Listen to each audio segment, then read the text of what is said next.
तबाही मचा दी, जिसके सबूत पूरी दुनिया ने देखे। दुनिया ने देखा कि कैसे पाकिस्तान के एयरबेस को भारत ने खंडहर बना दिया है, जिसकी मरम्मत करने के लिए अब पाकिस्तान फिर दुनिया से कर्ज की भीख मांग रहा है। ऑपरेशन सिंदूर में भारत के खिलाफ पाकिस्तान के दोस्त चीन, तुर्की, अजरबैजान ने साथ दिया। हालांकि उसका फायदा भी कुछ नहीं हुआ। चीनी हथियार फिसड्डे निकले, तुर्की के ड्रोन्स भी भारत ने मार गिराए। भारत से बुरी तरह पिटने के बाद अब शहबाज विदेश दौरे पर निकले हैं। शहबाज आर्मी चीफ मुनीर के साथ 3 देशों तुर्की, अजरबैजान और तजिकिस्तान की यात्रा पर हैं। अजरबैजान में एक बार फिर शहबाज शरीफ ने खुद कबूला कि भारत ने उसे बुरी तरह से पीटा है। ब्रह्मोस के सामने पाकिस्तान टिक नहीं पाया।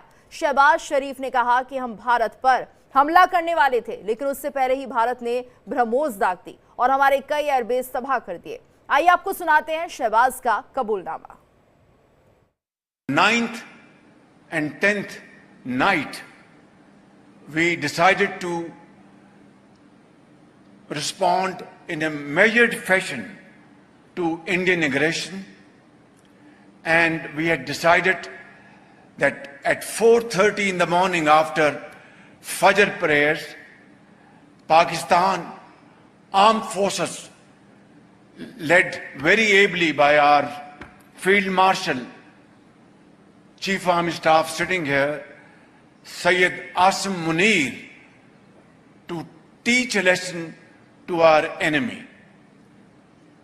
But before that hour reached, India again launched missile attacks, BrahMos, and hit Pakistan's various provinces, including airport in Rawalpindi and other places. और ये पहली बार नहीं है जब शहबाज शरीफ ने कबूला है कि ऑपरेशन सिंदूर से पाकिस्तान को भारी नुकसान हुआ है। इससे पहले भी शहबाज भारत के हमले से पाकिस्तान के एयरबेस तबाह होने की बात कबूल कर चुके हैं, लेकिन पहली बार उन्होंने ब्रह्मोस का जिक्र किया है और ना चाहते हुए भी कह दिया है कि ब्रह्मोस के सामने उनका डिफेंस सिस्टम फेल हो गया है। और इससे पहले उन्होंने बोला था कि 9-10 मई की रात भारत ने उसके एयरबेस उड़ा दिए। और 10 की दरमियानी रात में तकरीबन 2:30 बजे सिपा सलार जनरल सैयद आसिम मुनीर ने मुझे सिक्योर फोन पे मुझे बताया कि वज़ीर-ए-आज़म साहब, हिंदुस्तान ने अपने बैलिस्टिक मिसाइल्स अभी लॉन्च किए हैं। एक नूर खान एयरपोर्ट पे गिरा है और कुछ और दूसरे इलाकों में गिरे हैं।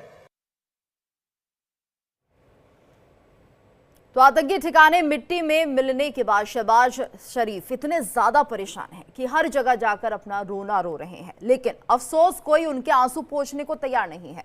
शहबाज तथ्यों को तोड़ मरोड़ कर पेश करते हैं, हालांकि सबूत पाकिस्तान के पास एक भी नहीं है। भारत ने एक सबूत के साथ पाकिस्तान को चारों खाने चित किया था।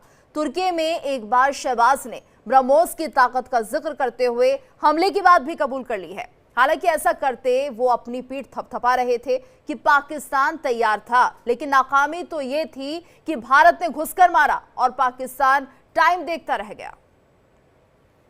तो देखिए, इसी पर आज हम चर्चा भी करने जा रहे हैं। हमारे साथ खास मेहमानों का पैनल भी जुड़ चुका है। हमारे साथ retired major general Abhay Karki ji जुड़े हुए हैं, साथ ही रिटायर्ड कमांडर सुदर्शन चक्रपाणी जी जुड़े हुए हैं और रिटायर्ड कर्नल शिवदान सिंह जी हमारे साथ बने हुए हैं। Retired group captain UK Devnath ji भी हमारे इस कार्यक्रम का हिस्सा हैं। संजीव श्रीवास्तव भी आपसे कुछ देर के बाद जुड़ेंगे, जो कि एक फॉरेन एक्सपर्ट है। आप सभी का बहुत बहुत स्वागत है इंडिया डेली पर। और जिस तरह से हम देख रहे हैं कि पाकिस्तान के पीएम शहबाज शरीफ मजबूर हो गए हैं तारीफ करने के लिए। कार्की सर, सबसे पहले आपका रिएक्शन लेना चाहूंगी। क्या मायने निकाले जाए इस बयान के? क्या ये दहशत है, डर है, या फिर एक तरह से ये कहिए कि हम तो बहुत बड़ी जंग लड़ने वाले थे लेकिन उससे पहले ही हमला हो गया? नमस्कार, जय हिंद। जय ये हिंद।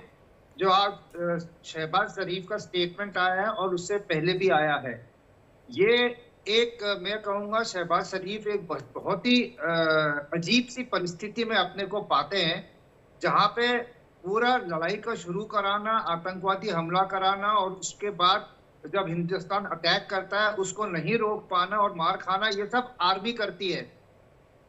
और उसके एकदम बाद जब दुनिया के सामने पहले 4-5 दिन तो झूठ चल गया था, लेकिन अब जब सैटेलाइट पिक्चर्स आ रही हैं और जो जो हिंदुस्तान ने तब बोला था कितने हमने आतंकवादी ठिकानों को मारा है, कितने हमने उनके एयर बेसेस को खत्म किया और कहाँ कहाँ हमारी स्ट्राइक भी थी, वो पूरा का पूरा इंडिपेंडेंट जो वेरिफिकेशन हो रहा है अंतर्राष्ट्रीय स्तर पे और जो नई सैटेलाइट पिक्चर्स आ रही हैं, वो जो हिंदुस्तान ने बोला था उससे ज्यादा की तबाही का एक पिक्चर प्रस्तुत करता है।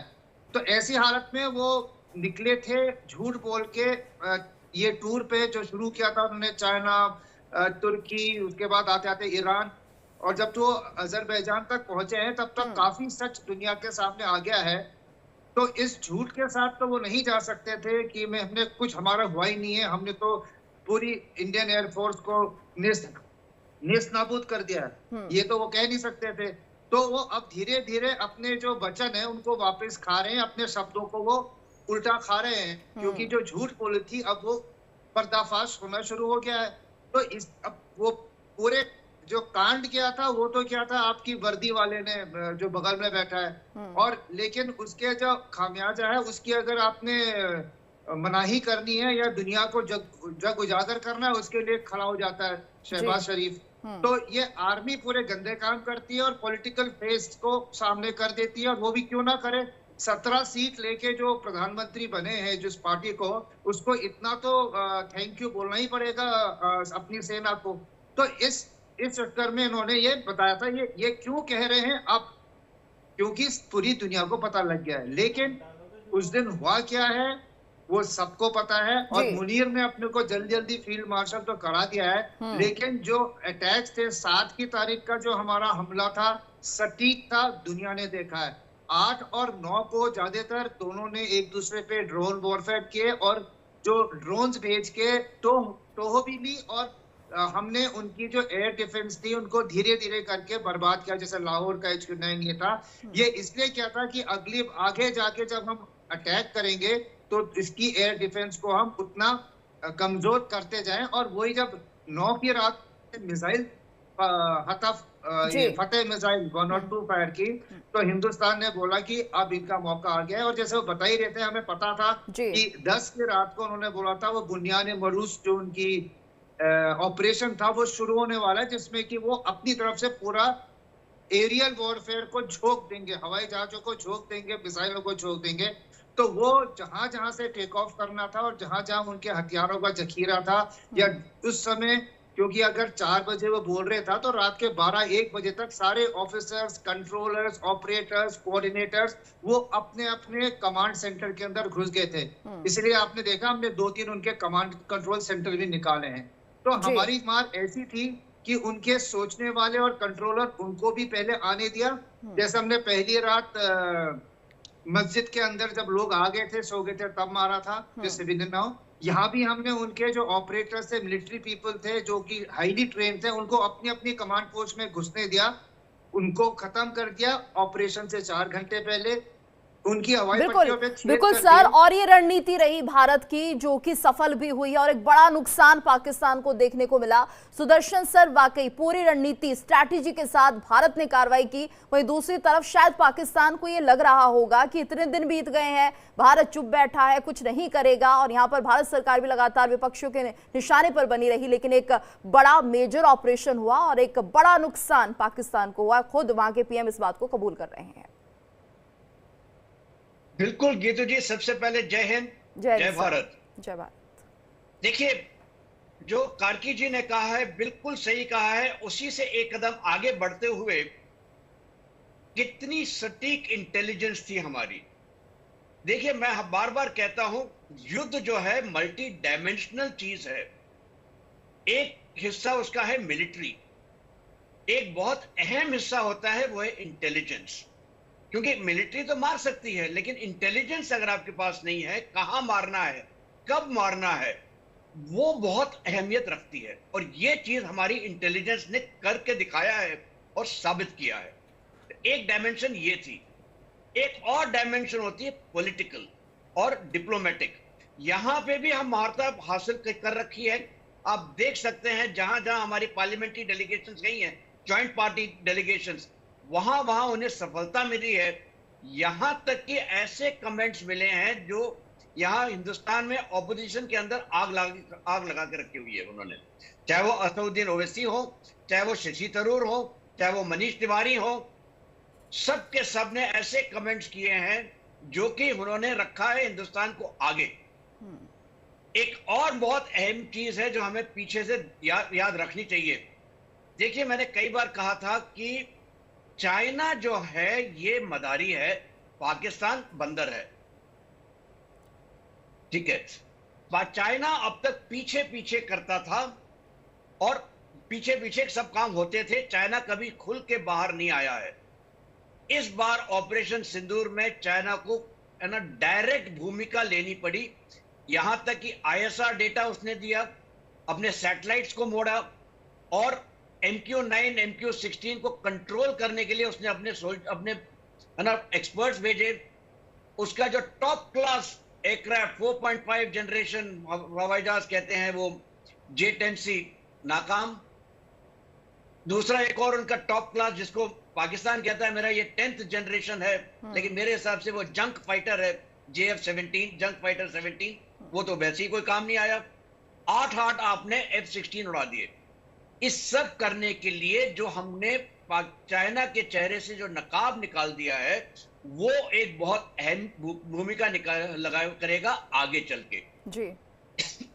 इसी का सबूत आपको मिल रहा है कि चीन डायरेक्टली अब पाकिस्तान के सपोर्ट में आके कह रहा है हम आपको J-35 देंगे, वो भी 50% डिस्काउंट पे। न्यूक्लियर वेपन्स के ऊपर पाकिस्तान ने उनके पास चीन के जाके हाथ गड़गड़ा के खड़ा होकर कह दिया है साहब हमारे न्यूक्लियर वेपन को सेफगार्ड करने का जरा प्रावधान करिए, आप हमें बताएं कैसे करें। और चीन इसमें डायरेक्टली रोल प्ले कर रहा है। ये सारी चीजें जो हैं हमको साफ साफ बताती हैं, कई साल पहले, कई दशक पहले जॉर्ज फर्नांडिस ने कहा था कि हमारा असली जो ऑपोजिशन है वो है, एनिमी जो है वो है चाइना, पाकिस्तान तो सिर्फ उसका मुखौटा है। ये अब बिल्कुल सही साबित हो रहा है, बिल्कुल सटीक चीज थी। उस समय बहुत हल्ला मचा था और जॉर्ज फर्नांडिस को अपना बयान वापस लेना पड़ा था जी। लेकिन आज वो बिल्कुल सटीक लगता है। और ये मत भूलिएगा पिछली वॉर जो थी ऑपरेशन सिंदूर खत्म नहीं हुआ है, वो पॉज पे है बिल्कुल। लेकिन हमको तैयारी करनी है अगली जंग के लिए, ऑपरेशन सिंदूर से ज्यादा जाके ज्यादा सटीकता से और अगले जनरेशन की वॉरफेयर की तरफ जाना है। और यहाँ पे हमने पहले ही बहुत से कदम लेने शुरू कर दिए हैं। बिल्कुल, और हमारी ये तैयारी सर चल रही है। देवनाथ सर, आपसे भी समझना चाहेंगे, आपको क्या लगता है पाकिस्तान के पीएम जो ये बयान दे रहे हैं अजरबैजान पहुंचकर, क्या ये माना जाए कि वो अपनी लाचारी दिखा रहे हैं कि देखिए हम तो पूरी तरह से तैयार थे लेकिन भारत ने पहले ही अटैक कर दिया, या फिर अफसोस कर रहे हैं कि काश पहले हमला कर दिया होता? देखिए, पाकिस्तान की प्रधानमंत्री की मजबूरी ये है कि जहां जहां जाते हैं उनको अपने chief of army staff field marshal साहब को लेके जाना पड़ता है, वरना उनकी बात कोई नहीं सुनता है। दुनिया के जितने बड़े बड़े देश हैं सबको मालूम है कि शहबाज शरीफ तो सिर्फ मुखौटा है। जब उनको, चाहे अमेरिका हो या यूरोप का कोई भी देश हो, जब उनको पाकिस्तान में कोई काम करवाना होता है तो वो आसिफ मुनीर को ही फोन करते हैं, शहबाज शरीफ को फोन नहीं करते हैं। हाँ, अभी हो ये रहा है कि पाकिस्तान ने इस दौरे के दौरान उसके जो सो कॉल्ड मित्र देश हैं वहां जा रहे हैं, तुर्की जा रहे हैं, अजरबैजान जा रहे हैं, इस आशा में कि वहां से उनको कुछ पैसे मिल जाएंगे, कुछ हथियार मिल जाएंगे और बहुत सारी सहानुभूति मिल जाएगी। पाकिस्तान ये समझ गया है कि जब हम कहते हैं कि अभी ऑपरेशन सिंदूर चल रहा है, इसका मतलब क्या है? इसका मतलब शहबाज शरीफ को भी मालूम है, आसिफ मुनीर को भी मालूम है कि अगर उन्होंने कोई गुस्ताखी की, जम्मू कश्मीर में फिर से एक दहशतगर्द को घुसाया या जम्मू कश्मीर में अपने जो स्लीपर सेल्स रखे हैं उनको सपोर्ट देने की कोशिश की, तो फिर अंजाम फिर से वही होगा जो कि 7-8 मई की रात को हुआ था। पिछली बार तो हमने इनको सस्ते में छोड़ दिया। देवनाथ सर, माफ कीजिएगा, बीजेपी एक प्रेस कॉन्फ्रेंस कर रही है ऑपरेशन सिंदूर को लेकर, पहले उसका रुख कर लेते हैं। और मुझे तो दुख होता है कि राहुल गांधी, रेवंत रेड्डी और रमेश जी सभी पूछ रहे हैं बताओ कितने जहाज गिर गए हिंदुस्तान के। ये डे वन से पूछ रहे हैं बताओ कितने जहाज गिर गए हिंदुस्तान के। ये कोई सवाल है? आपको समझ नहीं है? भारतवर्ष ने, भारत की सेना ने 9 आतंकवादी अड्डों को ध्वस्त किया। सैटेलाइट इमेज दिखाया गया। बकायदा डीजीएमओ ने जब प्रेस कॉन्फ्रेंस किया तो तथ्य रखे गए, इमेजेस दिखाए गए। देन एंड नाउ, पहले कैसे था ये मरकज, अब क्या हुआ है, ये सारी तस्वीरें दिखाई गई। जब 11 एयरबेस ध्वस्त किए गए पाकिस्तान के, तो तमाम एयर बेसेस की एक एक तस्वीर, कहां पर क्या, कहां डोम गिरा, कहां पर उनकी हवाई जहाज उड़ गए, कहां पर रीफ्यूएलिंग सेंटर उनका ध्वस्त हुआ, कहां उनकी हवाई पट्टी ध्वस्त हुई, वो सारी तस्वीरें आपके सामने रखा गया बकायदा एक सबूत के रूप में। अगर जहाज गिरता है तो उसका रैकेज होता है, मलबा होता है। अगर जहाज गिरती है तो उसका सैटेलाइट इमेज होता है। अगर जहाज गिरता है तो अंतर्राष्ट्रीय जगत में हलचल होती है और अंतर्राष्ट्रीय जगत के एक्सपर्ट्स भी इस पर कमेंट करते हैं, टिप्पणी करते हैं, सबूत प्रस्तुत करते हैं। मगर ऐसा नहीं हुआ। उल्टा मैं तो पीएम शहबाज शरीफ, पाकिस्तान के पीएम हैं, उन्होंने क्या कहा है मैं पढ़ देता हूं। वो कहते हैं, कोट, हमने 9 और 10 मई की रात को भारतीय सेना को जवाब देने के लिए हमला करने का फैसला लिया, लेकिन उससे पहले कि भारत के ब्रह्मोस मिसाइलों से पाकिस्तान सैन्य ठिकानों पर हमला कर दिया। हमने 9-10 मई की रात को भारतीय सेना के जवाब के लिए हमला करने का फैसला लिया था, लेकिन उससे पहले ही भारत के ब्रह्मोस मिसाइलों ने पाकिस्तान के सैन्य ठिकानों पर हमला कर दिया। इससे पहले नूर खान एयरबेस के विषय में भी पीएम शहबाज शरीफ ने कहा था कि उसे भी ध्वस्त कर दिया गया था। अरे राहुल गांधी, आप हमसे क्या रिपोर्ट कार्ड मांग रहे हैं, हमसे क्या सबूत मांग रहे हैं? आपके यार, आपके दिलदार, आपको चाहने वाले और आप उनको चाहने वाले, आपके शहबाज शरीफ खुद आपसे बोल रहे हैं। ये शहबाज शरीफ और राहुल गांधी फोन पे बात नहीं करते हैं क्या? करते तो होंगे ही। तो शहबाज जी से राहुल जी को बता दीजिए फोन करके कि यह आपका ही बयान है।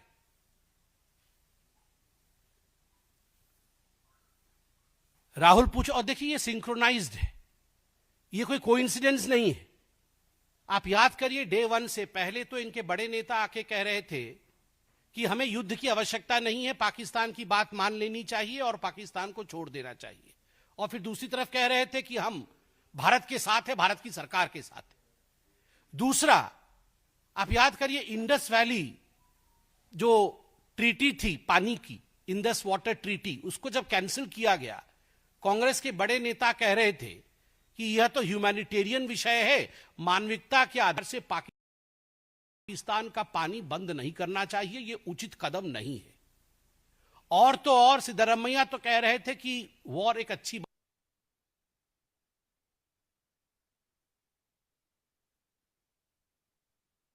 कॉन्फ्रेंस और ऑपरेशन सिंदूर को लेकर वो कह रहे हैं कि जिस तरह से प्रधानमंत्री शहबाज शरीफ अजरबैजान में संबोधित करते हुए बात कह रहे हैं कि हम तैयार थे अटैक करते, लेकिन उससे पहले ही भारत ने हमला कर दिया। एक बार फिर से सुनाते हैं क्या कहा है। और चलिए एक बार फिर से रुक कर लेते हैं हमारे पैनल का, और हमारे साथ खास मेहमान लगातार जुड़े हुए हैं और इस वक्त हमारे साथ फॉरेन एक्सपर्ट संजीव श्रीवास्तव जी भी जुड़ गए। संजीव जी, बहुत बहुत स्वागत है आपका। संजीव जी, सबसे पहले तो आपसे हम ये समझना चाहेंगे, जो अजरबैजान में पीएम शहबाज शरीफ है वो यहाँ पर बयान देते हैं कि देखिए हम बिल्कुल तैयार थे, लेकिन उससे पहले ही हम पर हमला हो गया।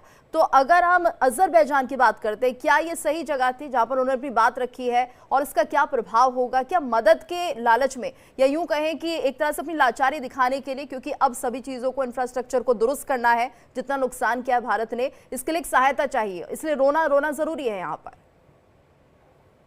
जी जी बिल्कुल गीतू जी, ये रोना ही है। और ये इस तरीके की अपनी लाचारगी, बेचारगी दिखा करके कुछ सहानुभूति के शब्द ले लेना और उससे ज्यादा कुछ पैसे इत्यादि मिल जाए तो जाहिर है कि वो उससे संतुष्ट होंगे और उसकी पूरी भूमिका वो इसी तरीके के बयान को देकर के बना रहे हैं ताकि उनको कुछ वहां से मदद मिल जाए, कुछ चंद जो है पैसे मिल जाए, कुछ कटोरे में कुछ पैसे आ जाए। तो ये जो पूरी जो पाकिस्तान की जो लाचारगी है, अंतर्राष्ट्रीय समुदाय देख रहा है, और जाहिर है कि इस माध्यम से वो भारत को एक एग्रेसर दिखाने की भी कोशिश कर रहे हैं, साजिशें रच रहे हैं। इसी तरीके का जो फॉल्स प्रोपेगेंडा, जो लाइज हैं, वो पाकिस्तान पूरी दुनिया में घूम घूम कर बताने की कोशिश करता रहा। लेकिन जहां तक भारत का प्रश्न है, भारत ने डे 1 से इस बात को स्पष्ट किया था कि हमारी जो भी कार्रवाई थी वो पाकिस्तान के आतंकी ठिकानों पर पहले जो हमने 7 मई को किया, और उसके बाद हमने ये बहुत ही स्पष्ट रूप से कहा था कि वैसे तो ये हमारी कार्रवाई नॉन एस्केलेटरी है और मेजर्ड है और प्रोपोर्शनेट है, लेकिन यदि आप इसके आगे बढ़ने की अगर आपने हिमाकत की, जो साहस किया, तो भारत इसका बहुत बड़ा जवाब दे सकता है। और वही हमने करके दिखाया। पाकिस्तान के द्वारा जो भी फर्दर जो कार्रवाइयां की गई, उसका एक बहुत ही रोबस्ट, बहुत ही शक्तिशाली रिस्पॉन्स किया गया है। और ये जो भारत है, नया भारत, बदला हुआ भारत, आतंकवाद के प्रति जो जीरो टॉलरेंस की बात कहता है, अब वो उसको करके दिखाता है। और गीतू जी, आपके चैनल के माध्यम से मैं ये स्पष्ट रूप से कहना चाहता हूँ कि यदि पाकिस्तान ने भविष्य में भी किसी भी तरीके की कार्रवाई करने की भारत की विरुद्ध कोशिश की, कोई आतंकी साजिश रची, तो अभी तो ये जो रिस्पांस है ये सिर्फ एक ट्रेलर है, और पूरी पिक्चर फिर हम दिखाएंगे, और पूरी पिक्चर जब सामने आएगी तब पाकिस्तान को एहसास होगा कि वो किस भारत के साथ डील कर रहा है। और ये जैसा कि हमारे रक्षा मंत्री हो, चाहे वो हमारे गृह मंत्री हो, चाहे वो हमारे विदेश मंत्री हो, स्वयं प्रधानमंत्री श्री नरेंद्र मोदी ने इस बात को कहा है कि ये जो भारत है उसने एक लक्ष्मण रेखा खींच दी है, एक न्यू नॉर्मल की सिचुएशन हमने वहां पे बता दी है।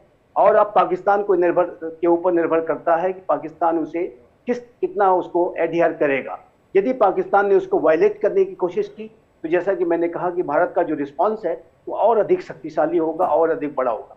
अभी आप देखिए तो हमारे जितने भी आर्मी कोर कमांडर्स हैं, सभी को ये आदेश दिए गए हैं कि यदि पाकिस्तान की सीमा की साइड से किसी भी तरीके की कोई ड्रोन की या मिसाइल की हरकत वो देखें, तो वो स्वयं से अपनी कार्रवाइयों को, अपने निर्णयों को लेने में स्वतंत्र हैं, और वो उनका जो रिस्पांस होना चाहिए वो बहुत ही शक्तिशाली और रोबस्ट रिस्पांस होना चाहिए। तो भारत का जो पोस्चर है आने वाले समय के लिए भी बहुत ही लाउड एंड क्लियर है, और ये पाकिस्तान को समझना होगा कि यदि वो उसने भारत के साथ एक उभरती हुई महाशक्ति, एक जो महाशक्ति के रूप में उभर चुका है, जो विकसित भारत बनने की तरफ बढ़ रहा है, जो ऐसा भारत जो आने वाले समय में विश्व में बड़ी भूमिकाएं निभाएगा, जो एक कंप्रेहेंसिव नेशनल पावर लगातार हम विकसित कर रहे हैं। चौथी अर्थव्यवस्था हम बन चुके हैं, आने वाले कुछ महीनों में हम तीसरी अर्थव्यवस्था भी बनेंगे, और जाहिर है कि ये भारत की जो गति है वो तेज गति से हम विकसित भारत की तरफ आगे बढ़ रहे हैं। तो ऐसे भारत के साथ यदि कोई हिमाकत करने की कोशिश करेगा, तो उसका जवाब जीरो टॉलरेंस के साथ दिया जाएगा और बड़ा और शक्तिशाली रिस्पांस किया जाएगा। ये बात बहुत स्पष्ट है। भारत स्वयं से ही बड़ी कार्रवाइयों को करने में समर्थ है, सक्षम है, संकल्पबद्ध है। विश्व को तो हम बताएंगे, आज भी बता रहे हैं कि हमने क्या किया और किस तरीके से किया, क्यों किया, लेकिन जो कार्रवाई सर, और विश्व को तो हम बता ही रहे हैं, ब्रह्मोस की ताकत आज दुनिया जानती है, लेकिन खुद अब पाकिस्तान अपने मुंह से इस बात को कबूल कर रहा है। ये बहुत बड़ी बात है कारगिल सर। और ब्रह्मोस की जो ताकत है, अगर आप अजरबैजान में इसका जिक्र कर रहे हैं, जाहिर सी बात है अजरबैजान के दिल में भी यही आएगा कि कम से कम एक ब्रह्मोस अपने पास भी होनी चाहिए। इसमें अगर आप अजरबैजान की प्रॉपर बात करें तो उसके भी पैर थर-थर कांपने चाहिए, क्योंकि अजरबैजान की दोस्ती तुर्की से है और लड़ाई आर्मेनिया से है। और आर्मेनिया को हम काफी हथियार दे चुके हैं अभी तक, काफी एडवांस वेपन, आर्टिलरी हो गया है और बाकी आकाश सिस्टम भी उसकी बात चल रही है। और अगर हमने ब्रह्मोस, क्योंकि हमारा और आर्मेनिया के साथ बहुत क्लोज डिफेंस डील है और आर्मेनिया और अजरबैजान की लड़ाई तो चल ही रही है। इनफैक्ट जो ड्रोन वॉरफेयर की स्टडी हम लोगों ने की है, अजरबैजान वाली जो लड़ाई थी आर्मेनिया की उसकी की थी, और यूक्रेन और रशिया वॉर की थी। इससे हमने कई लेसन्स लेके इवॉल्व किया था। तो अगर आप ब्रह्मोस की बात करें और अजरबैजान की बात करें, तो अभी अजरबैजान के जो राष्ट्रपति थे जो ताली बजा रहे थे, उनके मन ही मन जो था, उनकी दिल की धड़कनें बढ़ने लग गई होंगी, क्योंकि यही वो भारत है और यही वो आर्मेनिया है जो मेरे खिलाफ मारता रहता है। इसके पास ब्रह्मोस आ गई तो अब मैं अपने कौन कौन से एयरफील्ड को बचाता फिरूंगा। ये बहुत बड़ा संदेश उसके पास पहुंच गया है। और तुर्की के पास तो क्या, तुर्की से कोई डायरेक्ट लड़ाई है नहीं, लेकिन हम भी तुर्की की घेराबंदी कर रहे हैं। आर्मेनिया के खिलाफ तो हमारा पक्का रवैया है आर्मेनिया के थ्रू। तो ये एक अजरबैजान का। और ब्रह्मोस की जो ताकत है, ब्रह्मोस ने जो अपना कारनामा और कर्तव्य दिखाया है, उसमें अभी हिंदुस्तान एक सडनली जो है एक टेक्नोलॉजिकल फॉरवर्ड नेशन के नाम पे, और जो हमारे आकाश तीर ने किया है, तो लोग अभी मुड़ के एकदम से भौचक्के होके देख रहे हैं कि हम कहाँ तुर्की के जो ड्रोन्स थे, इसने काफी तबाही मचाई थी आर्मीनिया की लड़ाई में, और इसने काफी तबाही मचाई थी अभी यूक्रेन ने को यूज किया है रशिया के खिलाफ। तो यहाँ पे उसके जो थे काफी हौसले बढ़े हुए थे, लेकिन जिस हिसाब से हमारे आकाश तीर ने उनको चुन चुन के नीचे गिराया है और वो एक भी जगह नुकसान नहीं कर पाए, ये तुर्की के लिए भी बहुत बड़ी जो थी एक शर्मनाक बात थी। और चाइना के तो डिफेंस चेंगडू नोरिंको इनके जो ये डिफेंस इक्विपमेंट बनाते हैं, इनके स्टॉक्स तो अभी भी डाउन जा ही रहे हैं। अभी लगता है तुर्की की जो आर्थिक हालत है हमारे बहिष्कार के बाद, उसके स्टॉक्स और उसकी आर्थिक स्थिति और खराब होने वाली है। तो ये यहाँ पर रही है। और हमारा जो एक भारत है, जो नया विकसित भारत है, पहले हम अपने को फोर्थ इकोनॉमी के नाम पे ही हम अपने को बहुत सशक्त मानते थे, लेकिन अब दुनिया देख रही है कि ये तो मिलिट्री ताकत में भी ये देश एकदम से अपनी टेक्नोलॉजी के और जो इसरो है बाकी है, इसके जो ताकत पे ये सडनली जैसे बोलते हैं एक रॉकेट की तरह ऊपर आया है, और लोगों की अब नजर में आने लगा है कि भाई साहब ये भी एक सैन्य शक्ति है जिसको हमें देखना चाहिए। जी बिल्कुल। और सुदर्शन सर, यहाँ पर हम ये भी समझेंगे कि जिस तरह से ये ट्रायलैटरल समिट हो रहा है, यानी पाकिस्तान, अजरबैजान, तुर्की की ये जो बातचीत हो रही है, वार्ता हो रही है, एक तरह से ये माना जाए कि जिस तरह से ब्रह्मोस ने नेस्तनाबूद कर दिया है पाकिस्तान के कई ठिकानों को, तो चर्चा इस पर भी होगी कि आखिर अब आगे क्या किया जाए। बिल्कुल होगी, और हमारे पास बहुत बढ़िया अवसर है। देखिए, तुर्की के दो तरफ, एक साइड है आपके पास आर्मेनिया, दूसरी तरफ है ग्रीस, और दोनों के साथ उसके संबंध अच्छे नहीं हैं। हमारे संबंध आर्मेनिया के साथ बहुत अच्छे हैं। हम, जैसे कार्की जी ने बताया है, हमने काफी सारे आर्म्स उनको दिए हैं, और आकाश के ऊपर बात चली रही है, आगे चल के और भी होगी। ग्रीस ने पहले से इंटरेस्ट दिखा रखा है कि आप हमें ब्रह्मोस NG नेक्स्ट जनरेशन वाला जो है वो हमें दीजिए, और उसको आप हमारे रफेल में और मिराज में इंटीग्रेट करिए। ठीक है, तो आप टर्की, और दूसरी बात कार्की जी ने बिल्कुल सही कहा है, हमने ही जो हमारी जो जनता है उसने कर दिया है वो तहलका जो कोई और नहीं कर सकता, टर्की का बहिष्कार करके, अजरबैजान का बहिष्कार करके। बिल्कुल। हमारे पास ही टर्की के जो कंपनीज हैं उनको हम निकालना शुरू कर चुके हैं। ठीक है, तो एक तरफ से आप टर्की को इकोनॉमिकली मार रहे हैं, और एक तरफ से आप टर्की को डिप्लोमेटिकली दिखा रहे हैं कि आपके जो दाएं बाएं हैं हम उनको के साथ, लेकिन सुदर्शन सर, तुर्की के जो तेवर है वो बदले हुए नहीं दिख रहे हैं, आज भी वो खुलकर सपोर्ट कर रहा है पाकिस्तान को। उसके पास और चारा क्या है? उसने तो एक मुहिम चलाई है कि मैं खलीफा बनूं इस्लामिक वर्ल्ड का, कैलिफेट फिर से वो करूं। ये अर्दोगान की महत्वाकांक्षा है, उसको तो ये करना ही करना है। और जहां भी मुस्लिम देश आएगा, टर्की जंप करके वहां पे पहुंचेगा, क्योंकि वो चाहता है कि सऊदी अरब को वो नीचे दिखाए और वो खुद खलीफा बन जाए। अजरबैजान में वो वहां तुर्की मदारी है तो अजरबैजान जमूरा है, यहाँ चीन मदारी है तो पाकिस्तान जमूरा है। अब जमूरों की बारात में तो जमूरे ही नाचेंगे, और कौन नाचेगा? ये हमको अपना जो है अर्जुन के की तरह मछली की आंख पे निशाना लगाना है, और हमारा मछली की आंख है चीन। और चीन को अगर हमें पीछे करना है तो हमारे पास कॉम्प्रहेंसिव वार जो होती है एक देश की, वो होती है 3-4 चीजों से। मिलिट्री माइट, सबको लगता था मिलिट्री माइट हमारे में नहीं है, ये हमने साबित कर दिया। दूसरा, इकोनॉमिक मसल। इकोनॉमिक मसल में देखिए, एक तरफ चीन है जो कहता है मेरी इकोनॉमी $17 ट्रिलियन की है, लेकिन बहुत से लोग कहते हैं, और मेरा अपना मानना है, कि चीन की इकोनॉमी 7 और 8 ट्रिलियन से ज्यादा नहीं है। मतलब हम हमारे काफी पास है। कल तक चीन जो सारी दुनिया को ना लोन देता घूम रहा था, आज वो अपने लोन वापस मांग रहा है। क्यों? क्योंकि उसके पास पैसे नहीं हैं, उसके बैंक फेल हो रहे हैं एक के बाद एक। उसका जो 30% GDP आता था कंस्ट्रक्शन बिजनेस से, वो ठप पड़ा है। प्रॉपर्टी। देखिए एवरग्रांड का बट्टा बैठ गया, उसका कंट्री गार्डन का बट्टा बैठा हुआ है, और कई कंपनीज का बट्टा बैठा है। मैन्युफैक्चरिंग में इतना बुरा हाल है कि उसके पास वो सारा ये इक्विपमेंट है, मशीनरी है, जमीन है, लोग हैं, लेकिन कोई खरीदार नहीं है जी। तो कहां जाएगा ये पैसा? ये कोशिश कर रहा है कि सस्ते दाम में कहीं भी भेज दे।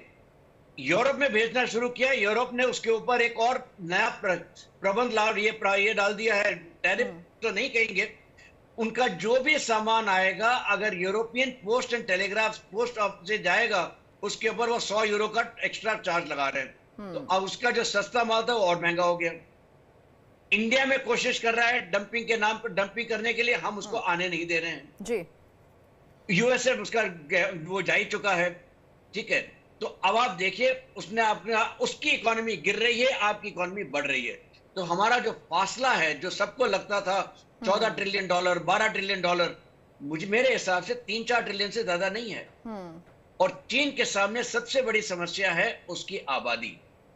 उसकी आबादी जिस रफ्तार पे गिर रही है और उसके जो यूथ हैं वो, उनका एक नया सिस्टम चला है, नया तो नहीं है, कुछ महीने से चल रहा है, इसको कहते हैं लाइफ फ्लैट। मतलब हम काम नहीं करेंगे, हम कुछ नहीं करेंगे, हम बच्चे भी नहीं पैदा करेंगे, हम शादी भी नहीं करेंगे, हम बस बड़े बड़े शहरों से निकल के हम अपने गांव जा रहे हैं और रूखा सूखा खा के हम गांव में रह रहे हैं। यहां तक कि जो चीन के किंडरगार्टन और स्कूल हैं बीजिंग में, शंघाई में, क्वांजू में, वो सारे के सारे काफी हद तक खाली हो गए हैं। उनका जो रेस्टोरेंट बिजनेस है उसका बैठा हुआ है जी। क्यों? क्योंकि लोग ही नहीं है खरीदने के लिए। यानी जो इकोनॉमी है चाइना की वो गिरती हुई दिख रही है शिवदान सर, और ऐसे में बहुत जरूरी है कि चीन के प्रति भी हमें अपनी स्ट्रैटेजी दिखानी होगी। चलिए रुक कर लेते हैं, हमारे साथ अगले मेहमान हैं देवनाथ जी। देवनाथ सर, आपसे समझते हैं कि जिस तरह से चीन को लेकर जो हमारी रणनीति है उस पर हमें आगे कैसे बढ़ना होगा, क्योंकि हम देख रहे हैं कि अजरबैजान, तुर्की और पाकिस्तान को तो भारतवासी सबक सिखा ही रहे हैं, लेकिन चीन को कैसे डील किया जाए, इसके लिए क्या रणनीति बनाई जानी चाहिए? देखिए, चीन जो है ऐसा देश है जो कि व्यापार को समझता है, ट्रेड को समझता है, बिजनेस को समझता है, इकोनॉमी को समझता है। अगर हम याद करें, गलवान जब हुआ था, दोनों तरफ फौजों में बहुत तनातनी थी। हमने 50,000 और चीन ने 50,000 फौजियों को अक्साई चीन में तैनात कर दिया था। उस वक्त चीन और भारत के बीच में हमारा व्यापार था $95 बिलियन। लेकिन पिछले 4 साल में अब वो बिजनेस जो है बढ़ते बढ़ते अब हो गया है $125 बिलियन, और अगले साल ये $135 बिलियन से ऊपर हमारा ट्रेड बनने वाला है। तो चीन ऐसा मुल्क है जो कि भारत के साथ अच्छे संबंध, कम से कम संबंध बिगाड़ेगा नहीं, अब से गलवान जैसी कार्रवाई नहीं करेगा जब तक कि उसको भारत से फायदा हो रहा है व्यापार के जरिए। दूसरी बात, चीन जो है हमेशा चाहेगा कि दुनिया में वो नंबर 1 ताकत पे रहे, साउथ ईस्ट एशिया में नंबर 1 ताकत पे रहे। इसके लिए वो भारत को आस्ते आस्ते धक्के देता रहेगा। लेकिन ये जो धक्के हैं ये ज्यादातर धक्के होंगे ट्रेड में, व्यापार में, राजनीति में, कूटनीति में और कल्चरल फील्ड में। क्या चीन डायरेक्टली भारत पर हमला करेगा, इसकी हम 2-3 एग्जाम्पल देख चुके हैं। डोकलम में क्या हुआ, वो अंदर आए, हमने उनको भूटान के पीछे ढकेल दिया। उसके बाद अभी गलवान में क्या हुआ, वो 400 मीटर अंदर आए, हमने उनको ना सिर्फ 400 मीटर पीछे धकेल दिया, वरन पूरी क्षमता दिखा दी कि अगर जरूरत पड़े तो हम उनको 4 किलोमीटर या 40 किलोमीटर पीछे भी धकेल देंगे। लेकिन चीन पाकिस्तान की मदद करता रहेगा। ये सोचना कि चीन किसी भी दबाव में आकर पाकिस्तान से देवनाथ सर, आपसे चर्चा जारी रहेगी। इस बीच एक बड़ी खबर आ रही है, अपने दर्शकों को जरा उस खबर से रूबरू करा देते हैं। 2 दिन के जम्मू कश्मीर दौरे पर गृह मंत्री अमित शाह हैं। आज बॉर्डर के इलाकों का दौरा